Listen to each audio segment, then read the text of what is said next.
Amma. There is a grove behind my house in which things do not grow so much as crawl towards the nearest light. Even the plants cannot tell the difference between the sun and camphor. When I was 12, I left my flashlight buried in the dirt for a week. And when I came back, the bushes had devoured the batteries until there was not even a glow left behind. Amma says that it is because I spent too long playing hide and seek in the trees as a child that I now find myself following streetlights, dizzy fire trucks, every bitter flash of white against the skyline. Amma says that she had an aunt once who did the same thing, always following the bright faces she saw on the horizon, and now she is just another soft-spoiled fruit, withering in the dirt. Annie, Amma says, her name was Annie. She married a white man, but after she got pregnant, it turns out he wasn't even serious about marrying her in the first place.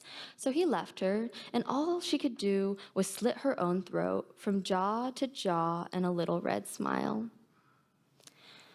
Amma doesn't love me, but she likes me enough to let me trade chores for 3 meals a day in the spare room bed.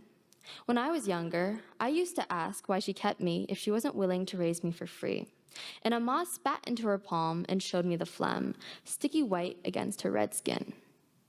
Having a child around saps the pain out of my head, Amma said.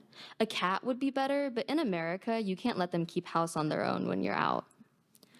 Amma is too young to be a mother, so I believe her when she says that I am not hers. When I ask where she found me, Amma says she picked me up on the street corner one morning when she was buying youtiao after watching a Hallmark movie about a nice white couple doing the same thing to a stray dog.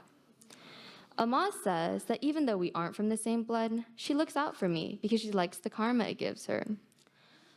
Later, I ask her if she and Auntie Annie were from the same blood too. Not from the same blood, Amma says. She lost that blood when she left me behind. As Amma gets older, her stories change. Sometimes, when she talks about Auntie Annie slitting her throat, Auntie Annie ends up living. Sometimes, Auntie Annie turns into a swan and flies away.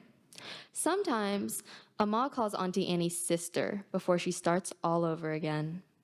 When Amma tells me the last rendition, we are sitting in the grove, feet propped up on the roots of an orange tree. She was a good sister, Auntie Amma says. She would have been a good mother to you if she had lived. After I tell Amma I like girls instead of boys, she goes 3 days without saying a word. Finally, she sits me down at the kitchen table and makes me prick my fingers on her sewing needles. The two of us stare at the little red crescents bleeding their way through the tablecloth. Maybe it's better this way, she says after a long pause. You don't have to worry about breaking your own heart. You just have to worry about breaking mine. Thank you.